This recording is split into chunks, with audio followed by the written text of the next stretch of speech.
Mengistimewakan Soeharto, menyia-nyiakan Soekarno. Dikutip dari buku Pelurusan Sejarah Indonesia. Selembar foto hitam putih menguak penderitaan Soekarno ketika tergolek sakit di Wisma Yaso, Jakarta, 15 hari sebelum ia wafat. Kedua pipinya terlihat bengkak, gejala fisik pasien gagal ginjal. Matanya sedikit terbuka, tapi tanpa ekspresi. Raut wajahnya menampak kepasrahan yang begitu dalam. Soekarno terlihat berbaring di atas sofa berukuran sempit dengan sebuah bantal. Kedua tangannya dicoba ditangkupkan. Siapa sangka, pria gagah inilah sang proklamator yang mengantarkan negara Indonesia ke pintu kemerdekaan hingga detik ini. Gambar ini dibuat secara diam-diam oleh Rahmawati Soekarno Putri bersama Guru Soekarno Putra, tanggal 6 Juni tahun 1970. Sebuah momentum bertepatan dengan hari ulang tahun Soekarno yang ke-69. "Dik, ikut yuk, saya mau motret Bapak," tutur Rahmawati kepada adiknya, Guru, kala itu. Rupanya, foto tersebut kemudian dikirimkan Rahmawati ke kantor berita AP, dan dimuat di harian Sinar Harapan. Maka gemparlah, dan Rahmawati diinterogasi oleh Korps Polisi Militer. Rahmawati pun bertanya, mengapa dilarang memotret? Memangnya status Bung Karno apa? Tetapi tak pernah ada jawaban tentang apa status Soekarno, sampai detik ini. Jadi semua serba sumir, tak ada kejelasan tentang status Bapak sampai Bapak meninggal, kata Rahmawati kepada wartawan Sinar Harapan, di kediamannya di Jalan Jati Padang Raya nomor 54A, Pejaten, Jakarta Selatan.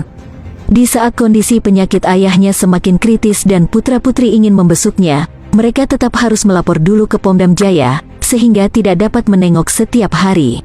Wisma Yaso yang terletak di Jalan Gatot Subroto, Jakarta itu, padahal merupakan kediaman istri Soekarno, yakni Dewi Soekarno.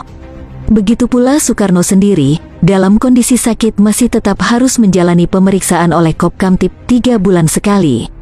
Situasi seperti itu semakin menambah kalut keluarga Soekarno, setelah sebelumnya didera cobaan bertubi-tubi.